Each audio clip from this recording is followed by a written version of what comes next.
Olá, gente! A gente abre agora mais uma temporada do programa Café com Conversa, abrindo aí 2019. E esse programa ele é realizado pela Secretaria de Comunicação da Unicamp, em parceria com a editora da Unicamp e também com a Casa do Professor Visitante. A gente está aqui em um novo cenário, dentro da FUNCamp mesmo, e abrindo, a programação deste ano com o tema Desastres Ambientais. E a gente vai conversar com dois pesquisadores aqui da Unicamp, são frentes completamente diferentes de atuação, mas que, de certa forma, convergem para a questão dos desastres, Eu gostaria de apresentar, então, a Ana Ávila. A Ana ela é meteorologista, pesquisadora do CEPAGRE, o Centro de Pesquisas Meteorológicas e Climáticas Aplicadas à Agricultura, Desenvolve diversas pesquisas na área.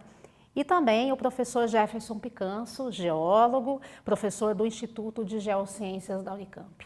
Ambos vão falar aqui da questão de desastres, impactos, mitigação, adaptação, mas também de iniciativas, de como a universidade tem se conectado com essas questões e tentado ajudar, de certa forma, a combater, a trabalhar com a sociedade em relação a esses desastres, Eu vou começar falar um pouquinho com o professor Jefferson, porque ele esteve apenas 3 dias depois da tragédia de Brumadinho, dia 25 de janeiro, na região. Ele esteve lá a convite do Senacid, O Senacid é o Centro de Apoio Científico em Desastres, do qual ele faz parte também.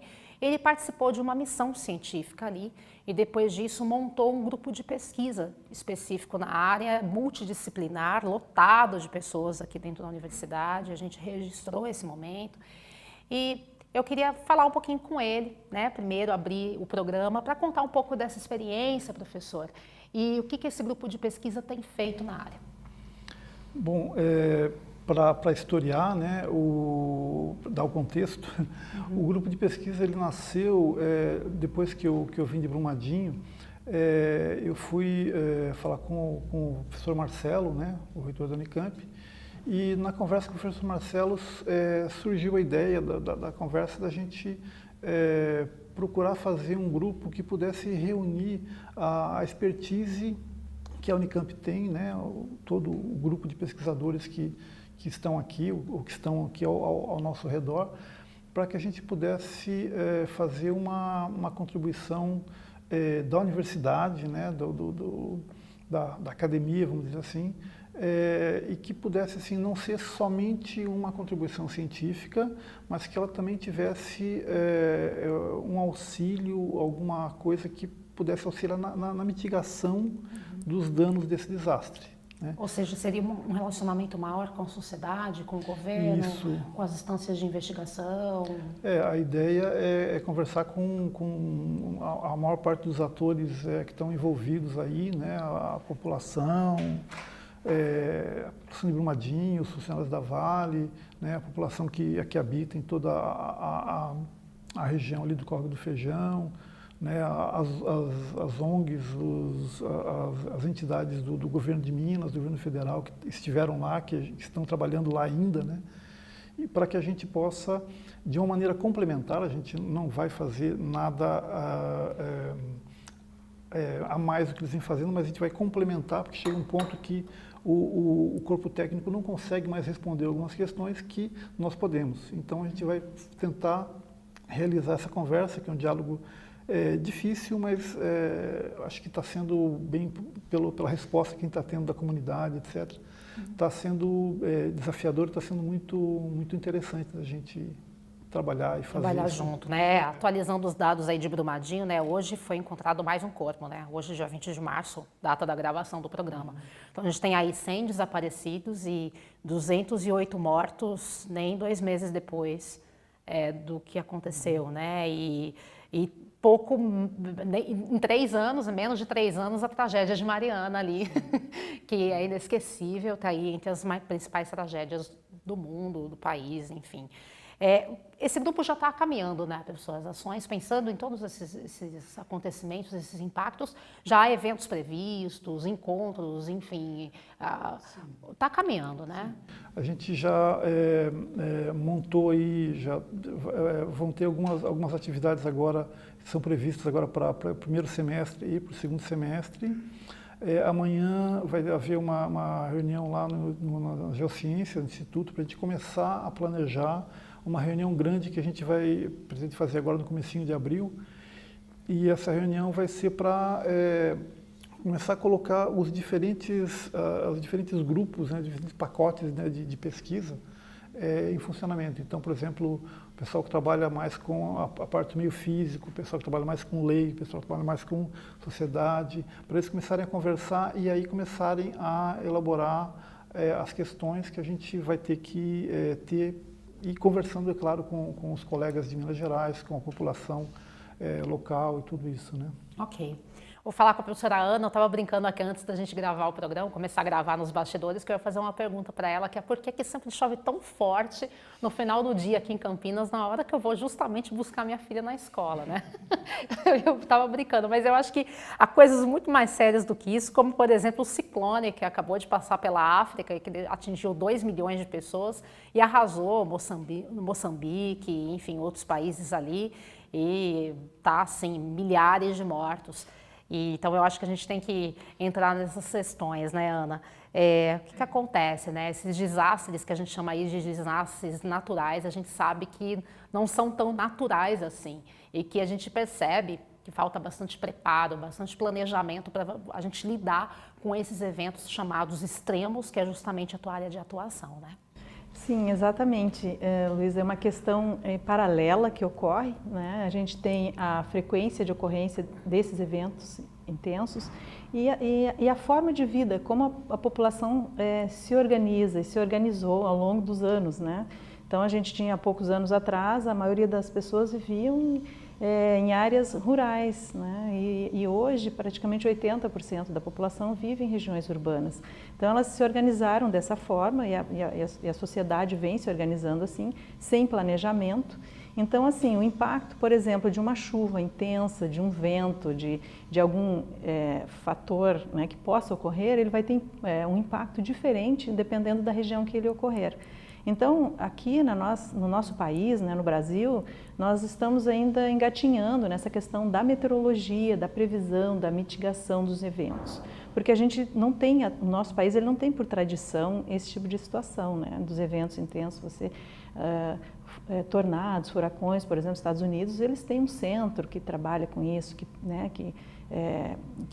é direcionado para as pesquisas, as pessoas são informadas sobre... tornados, né? Isso, exato. Os furacões são comuns, né, na região ali dos oceanos mais aquecidos, então os furacões eles só ocorrem nos oceanos, né, quando eles atingem a costa, eles provocam o dano. Por outro lado, os tornados, que já ocorrem, né, no continente, eles tem também uma atuação direta lá nos Estados Unidos, é a época dos tornados, aliás, no segundo semestre, né? E aliás, é difundido isso mundialmente, existe... né? Olha, não viaja para lá que aquela época já é de tornado, todo mundo já se prepara. Ali, exato, né? E existe um setor assim de comunicação muito intenso, então é um conjunto de ações e que a gente aqui no Brasil está meio que engatinhando nesse processo, porque a gente não tem historicamente eventos extremos que possam provocar danos. Mas a gente tem observado que isso tem ocorrido ao longo das últimas décadas, né? E a tendência é que isso possa se intensificar no futuro.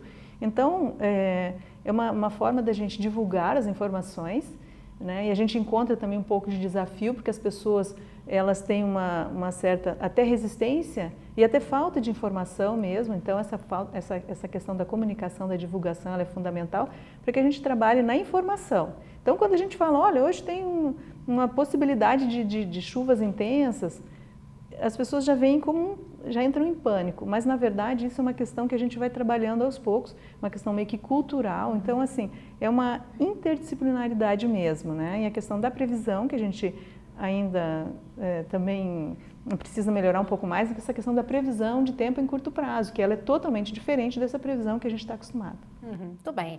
Agora, falando de iniciativas aí, a gente tem que pontuar o SOS Chuva, né? Esse aplicativo, ele feito por várias instituições aí, acaba de ganhar o prêmio Peter Murani, então eu acho que é importante de falar disso. A Ana participou do projeto, o SOS Chuva foi criado pelo INPE, em parceria com a USP, com a Unicamp, com a Defesa Civil.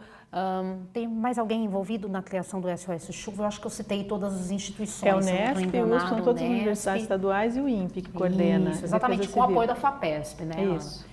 E esse aplicativo está, assim, muito baixado, né? E dá aí um panorama legal para a gente dessas perspectivas de chuvas fortes, os locais. Fala um pouquinho dele, porque é uma iniciativa acadêmica, assim como a formação do grupo de Brumadinho, né? De tentativa de tentar conscientizar, levar informações, ajudar de alguma forma nesses desastres, né? O SOS Chuva, esse aplicativo, ele é uma grande iniciativa, né, da ciência e que tem a sua aplicação direta, né, que é você, de alguma forma, acompanhar os eventos intensos e essa previsão do tempo em curto prazo, que é o que eu estava comentando antes, que é uma forma da meteorologia prever eventos intensos. E aí, com pouco tempo de antecedência, as pessoas de alguma forma procurarem se organizar. Mas vale ressaltar também, né, que tem os eventos que são praticamente imprevisíveis, que são os tornados. E a gente precisa, de alguma forma, entender que a meteorologia não tem como prever esse tipo de fenômeno, porque ele é um dos fenômenos mais destruidores da natureza, ele tem uma rápida formação e também um poder muito grande de destruição.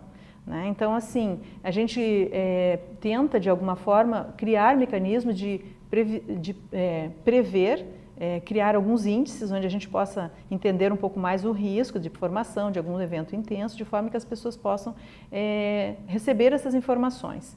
Então, o SOS Chuva ele é o reflexo um pouco disso. Então, esse é um projeto temático que foi muito feliz que teve como produto final esse aplicativo que muitas pessoas baixam, estão usando e depende um pouco também de radares meteorológicos, né? Então a gente teve um radar meteorológico durante o desenvolvimento do projeto, esse radar ficou instalado aqui na Unicamp. Né? Ele não está mais, Ana? Não está, porque o próprio objetivo do projeto ele é de criar ciência, né? Então ele trouxe, né, esse radar, ele ficou instalado aqui praticamente por 2 anos, né? Então foram desenvolvidas ferramentas com o uso desse radar aqui na universidade e, claro, na região e de forma geral para o mundo, né? Porque a ciência ela é desenvolvida, né, não é para a nossa região, e sim para o globo, né, para todas as regiões, né?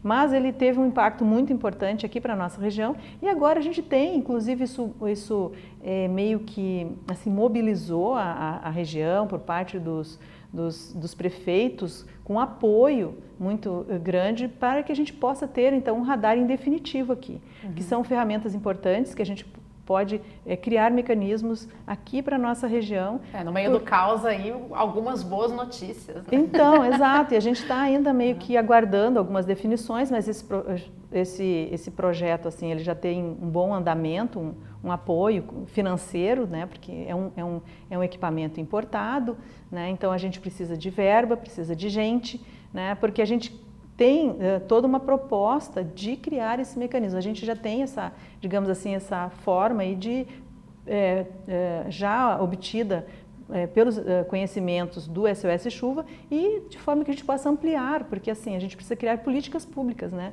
De forma que a gente possa ter um sistema mesmo de previsão de tempo e colocar a nossa região, a universidade, a Unicamp, que vem trabalhando com isso, a gente percebe pelas iniciativas, né? Inclusive é que o professor Jefferson trabalha, no sentido de colocar a universidade nos patamares internacionais, dos protocolos que vêm ocorrendo em termos internacionais. Então a gente tem esse alinhamento, e eu acho que é isso que é muito importante. Muito bem.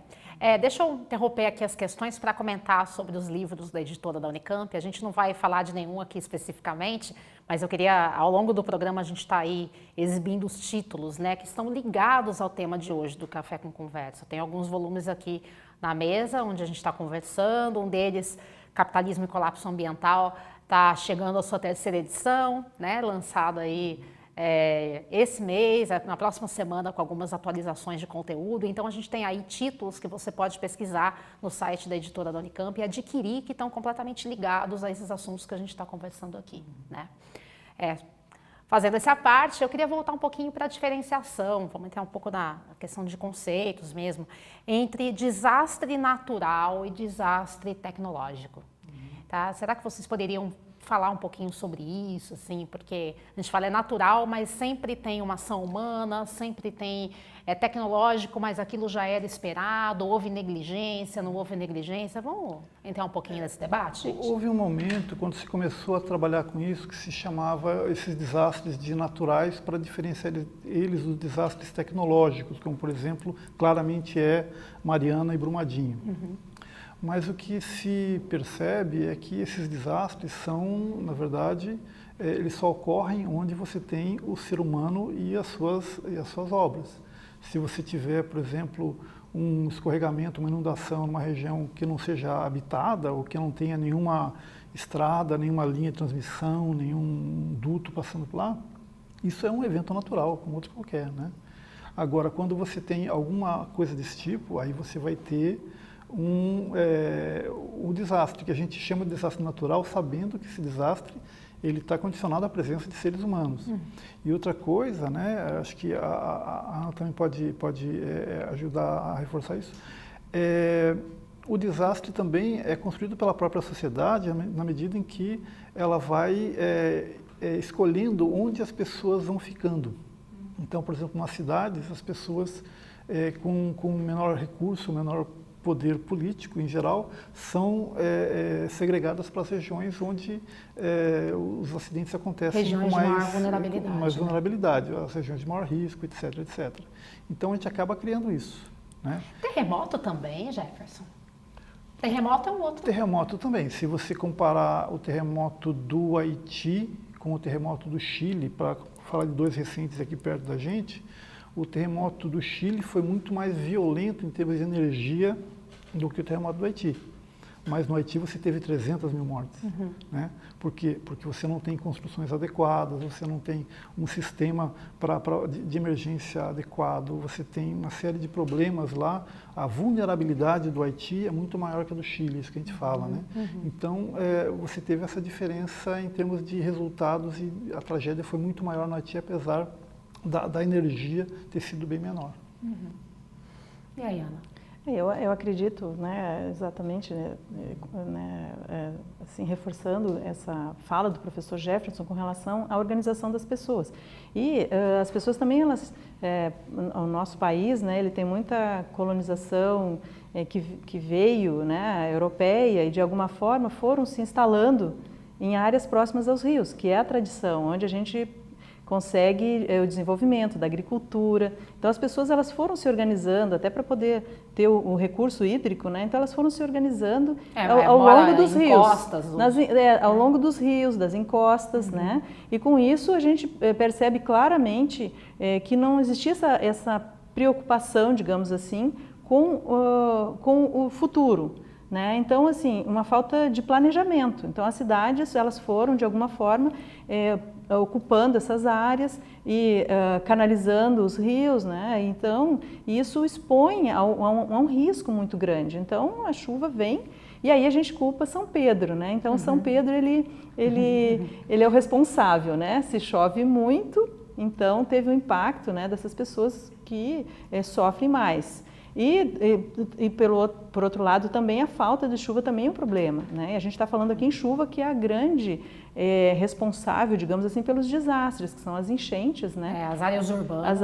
Exato, as enchentes nas áreas urbanas. E a falta de chuva também, né, Ana? A falta de chuva também é um problema. Porque também é um problema. evento extremo. Exato. Como em 2014, que a gente teve que entrar em racionamento, isso também não deixa de ser Que extremo. foi aqui em São Paulo, Minas, mas, por exemplo, o Nordeste teve uma seca enorme, né, de 7 anos. Rio Grande do Sul e Santa Catarina também são estados que volta e meia tem problema também de estiagem, então o problema de estiagem é muito sério em termos de área, em termos até de população envolvida, né? Sim, exatamente, qualidade, agrícola, exato, a alimentação, né, o seguro, né, a segurança alimentar. Sim. E a questão da água, da qualidade da água, né, que a gente acaba ficando exposto também a uma qualidade, uma água com mais contaminação, digamos assim, até pela própria redução do volume disponível. Então, assim, são dois fatores que eu acredito assim que são os principais e que, de forma geral, a forma de organização é responsável, digamos assim. Então, hoje, a gente precisa trabalhar muito nessa questão de mitigação desses eventos. E uma forma é você, com relação, por exemplo, aos eventos meteorológicos, que as chuvas intensas, por exemplo, deflagram esses deslizamentos, as enchentes. Outra questão também que a gente teve esse verão, que foi bastante frequente, inclusive, foi a questão dos raios, né? Os ventos intensos, por exemplo, as nossas cidades, a questão das árvores, né? A gente precisa delas, elas são extremamente importantes, fundamentais, mas quando vem, por exemplo, um vento intenso, as árvores são um risco, expõe a população, por exemplo, uma árvore, se ela não tiver uma boa estrutura, que é bastante comum, digamos, essas árvores não terem, ela pode cair sobre uma rede de energia, acaba que expõe as pessoas de forma geral. Então, são vários os riscos. E eu sempre falo que essa é uma linguagem que a gente usa, mas não é para pânico, porque às vezes as pessoas ouvem isso e ficam achando que a gente é meio pessimista, alarmista, né? Mas isso não é uma questão para a gente construir exatamente cidades resilientes, que é onde a gente possa conviver com maior segurança dentro desses eventos que eles ocorreram ao longo da história, eles vão continuar ocorrendo, mas a gente precisa de alguma forma conviver e aprender a conviver da melhor forma com eles. Muito bem. Bom, gente, eu teria assim uma lista de questões aqui ainda. O objetivo eu já vou passar aqui para a plateia, mas que está aqui presente, mas eu só queria falar um pouquinho que o objetivo aqui, voltando para Brumadinho, não é falar de crime da Vale, enfim, entrar nisso, mas a gente não pode deixar de mencionar que essa tragédia ela está sob investigação, né, professora? E que o que se sabe até agora é que essa possibilidade de rompimento da barragem de Rejeito já era algo concreto e que está sendo investigado, mas que talvez pudesse realmente ter sido evitado, né? Você queria fazer um comentário a respeito? Eu acho que... Sob o ponto de vista científico, não, claro. Acho que o rompimento da barragem lá da mina Córrego do Feijão, ela foi, como todo desastre, né, ela foi sendo construída. Então, a barragem tem 40 anos que ela foi construída. Nesse tempo, ela foi sendo continuamente alteada, né, aumentado a altura dela. E isso aumenta o risco que a barragem tem. Ao mesmo tempo, uma coisa que ninguém pensou na hora que começou a montar a barragem foi construir todo equipamento, toda a parte de restaurante, escritórios, etc., nas jusantes da barragem. Na época ninguém pensava nisso, né? Então, isso foi criando uma série de problemas e também já se sabia que a barragem tinha problemas desde 2015, né, que ela parou de colocar minério lá e voltou a se mexer porque parece que ela estava com algum problema de estrutura. E durante a investigação desse problema de estrutura foi que ela rompeu. Então, se sabia, né, o que poderia ter sido feito. Poxa, tirar as pessoas de lá. Né? Então, infelizmente, tudo isso aconteceu porque uma série de decisões equivocadas foram tomadas ao longo de muito tempo. Né? Então, efeito dominó, né, professor? Efeito dominó. Como eu estava falando antes, né, o desastre é um efeito dominó. Se você tira um dominó ali, o desastre não acontece. Agora, se você deixa todos os seus dominós todos empilhadinhos, um vai ajudando o outro a cair e você tem um desastre de grandes proporções, como foi o caso. Né? Tá ok. Pessoal, vou dividir então o debate agora com o pessoal que está aqui nos assistindo na Casa do Professor Visitante. Lembrando que esse programa é realizado pela TV Unicamp, Secretaria de Comunicação, editora da Unicamp e a CTV, que é onde nós estamos aqui gravando, né? E aí, pessoal, quem tem perguntas para nós? Muito bem. Pudesse apresentar, por gentileza, e depois fazer a sua pergunta. Bom, eu sou Adriana Villalón, do IFISH, sou antropóloga social. E eu queria saber, como comentaram que você foi em Brumadinho, logo depois do evento, qual foi a sua tarefa lá, ou exatamente esses primeiros dias, se você poderia comentar alguma coisa? Obrigada, Adriana. É isso mesmo. Ele fez até um diário de bordo da experiência dele, né, professor? Pois é, Eu fui a convite desse centro que eu participo, né, do Senacid. E o Senacid sempre, quando tem algum evento de grande proporção, ele é convidado a participar. Eu, como membro, fui convidado a participar. Estava lá com mais 3 colegas, né, o professor Renato Lima, lá da Federal do Paraná, que era o chefe da missão, inclusive. A geóloga Aline, lá do DRM do Rio, lá do Serviço Geológico do Rio, a geóloga Fabiane, que é da Defesa Civil do Paraná, e nós fomos lá para oferecer algum tipo de suporte científico naquele momento, porque estava acontecendo naquele momento. Como o que eu estudo, em geral, é escorregamento e fluxo de detrito, uma coisa que eu me concentrei em fazer, nós nos concentramos em fazer, foi separar ao longo do canal do Córrego do Feijão, separar aonde o fluxo tinha maior energia e menor energia. Porque ele vem com um fluxo muito viscoso, tem muita força, ele vem com muita energia no começo, uma velocidade muito grande, uma velocidade de, sei lá, mais de 40 km por hora, estou chutando baixo. O que a gente viu no vídeo é impressionante. A gente calculou a velocidade inteira da bacia, do começo ao fim, 18 km por hora. 18 km por hora, um bom corredor alcança, né? Ou seja, um ser humano que nem eu que estou sem praticar esporte. Eu com certeza não, também. Então, assim, a velocidade e a energia eram muito grandes no início, lá onde ela provocou mais estragos, e ela vem diminuindo à medida que ela chega lá no Rio Paraupebas, onde ele só se deposita. E aí começa o outro problema, que ali, no Córrego do Feijão você tem a deposição do material, e no Rio Paraupebas você tem o rio lavando esse material e distribuindo ele para a bacia do Paraupebas, que depois vai parar lá no São Francisco, etc. É um outro tipo de problema, porque toda a perda de fauna, biota, etc., é porque aumenta a turbidez da água, né? Então por isso que os peixes morrem. Questão de saúde também. Né? Mas assim, por outro lado, o minério de ferro ele não é tóxico, ele não é reativo. E o mineral que tem lá é o mineral que está no nosso solo aqui até da Unicamp, é o mesmo material. Né? Então o problema é a quantidade e o volume do material que foi depositado. Né? É bem diferente, por exemplo, de uma mineração de ouro, que aí tem cianeto dissolvido. Aí o cianeto, por óbvio, é muito mais letal. Aí você não pode nem encostar né? Houve um caso em 2003 na Romênia que chegou até o Danúbio e chegou até o Mar Negro. Né? E cianeto. Então é uma coisa muito mais letal. No caso de Mariana e Brumadinho, por ser minério de ferro, o minério não era tóxico, né?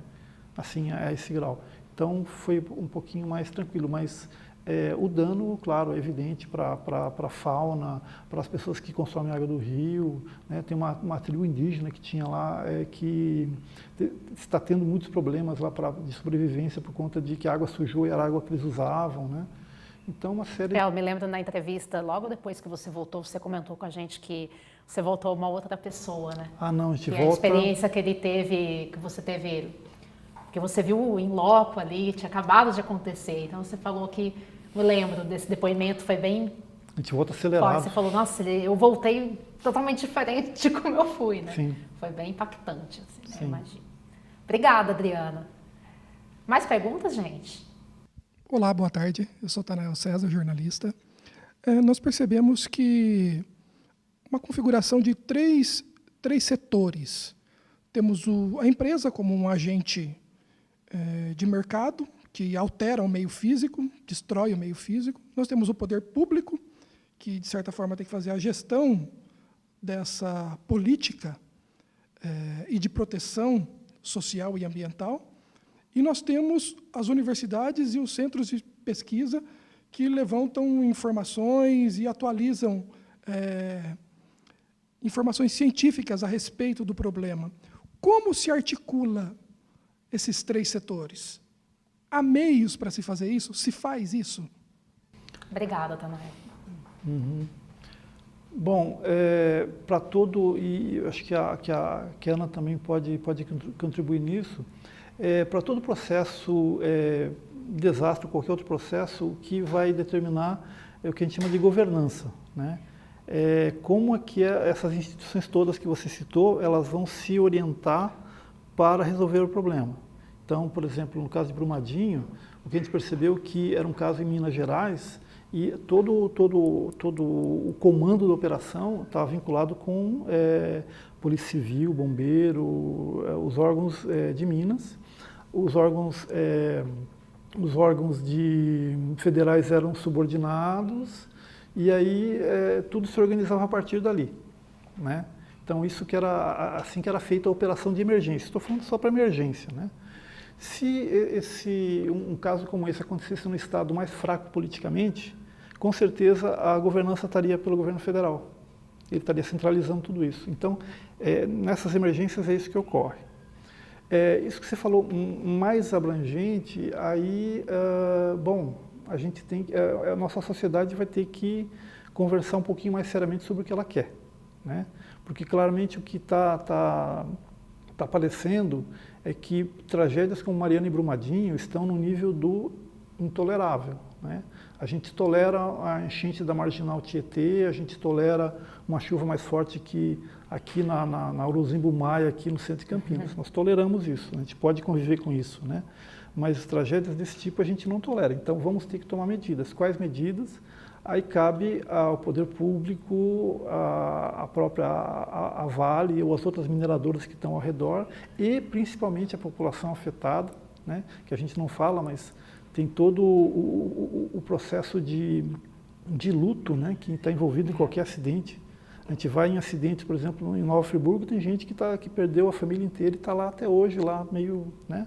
Então, isso é uma coisa muito séria que a gente, até o momento no Brasil, não se deu conta que existe, que a gente tem que começar a prestar atenção, né? Então, a sociedade tem que ver o que ela quer, né?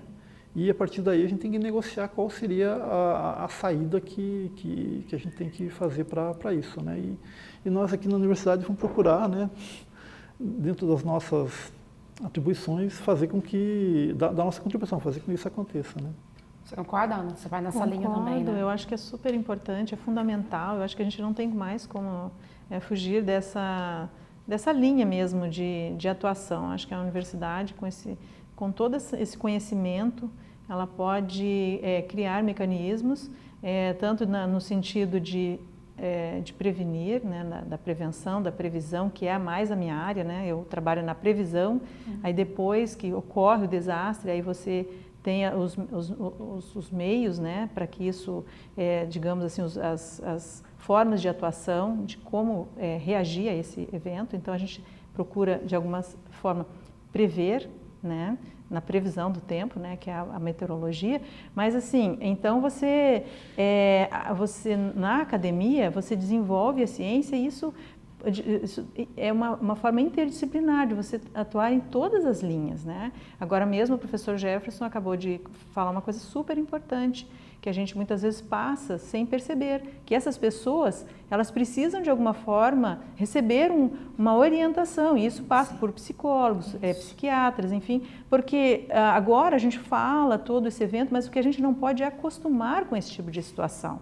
Então é uma questão muito importante, porque até eu gostaria até de fazer uma pergunta até para o professor Jefferson, que é o seguinte: Brumadinho aconteceu, Mariana aconteceu, e o que a gente, hoje, por exemplo, quais as medidas que estão sendo tomadas, digamos, para que em outras barragens, porque a gente sabe que são inúmeras as barragens, para que a gente não venha sofrer uma situação semelhante nos próximos anos. O que está sendo feito, alguma forma, e o que o grupo, de repente, o que vocês pensam, né, em construção enfim, de políticas? O que seria uma situação, digamos, que vocês, um foco, digamos assim, do grupo, da situação que a gente tem hoje e de outras situações que em risco que possam vir a ocorrer?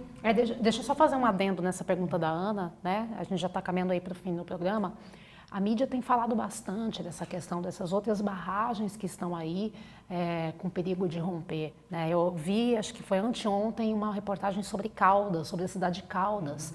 E o pânico que está, uma cidade pacata, tranquila, enfim, o pânico que está entre os moradores, entre as pessoas, de querendo largar, abandonar a cidade, não sabendo para onde vão, porque sabem que tem uma barragem ali prestes a se romper, entendeu? Uma cidade ali mineira também. Então, é um exemplo, né? A mídia tem falado bastante, mas, assim, só complementando a questão da Ana, né? Então, você veja como é a comoção e como é que... Antes você não percebia que existiam essas barragens.